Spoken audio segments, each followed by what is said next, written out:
कराची के साहिल हॉक्स बे पर नहाते हुए 3 अफराद डूब गए। एक की लाश निकाल ली गई है जबकि एक को बचा लिया गया है।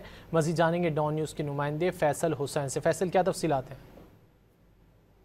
कबल जो है वो हॉक्स बे पर नहाते हुए 3 अफराद डूबे थे। इतला मिलते ही रेस्क्यू एहलकार मौके पर पहुंचे और डूबने वाले अफराद की तलाश जो है वो शुरू की। थोड़ी ही देर बाद जो है एक शख्स को जिंदा जो है वो पानी से निकाल लिया गया है, जबकि एक की जो है वो लाश निकाली गई है। डूबने वाले तीसरी शख्स की तलाश जो है वो जारी है। जी, बहुत शुक्रिया फैसल इन तफसीलात के लिए।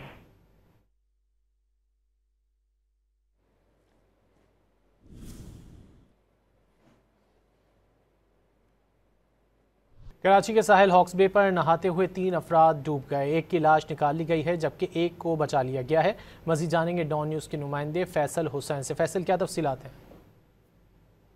कबल जो है वो हॉक्स बे पर नहाते हुए 3 अफराद डूबे थे। इतला मिलते ही रेस्क्यू एहलकार मौके पर पहुंचे और डूबने वाले अफराद की तलाश जो है वो शुरू की। थोड़ी ही देर बाद जो है एक शख्स को जिंदा जो है वो पानी से निकाल लिया गया है, जबकि एक की जो है वो लाश निकाली गई है। डूबने वाले तीसरी शख्स की तलाश जो है वो जारी है। जी, बहुत शुक्रिया फैसल इन तफसीलात के लिए।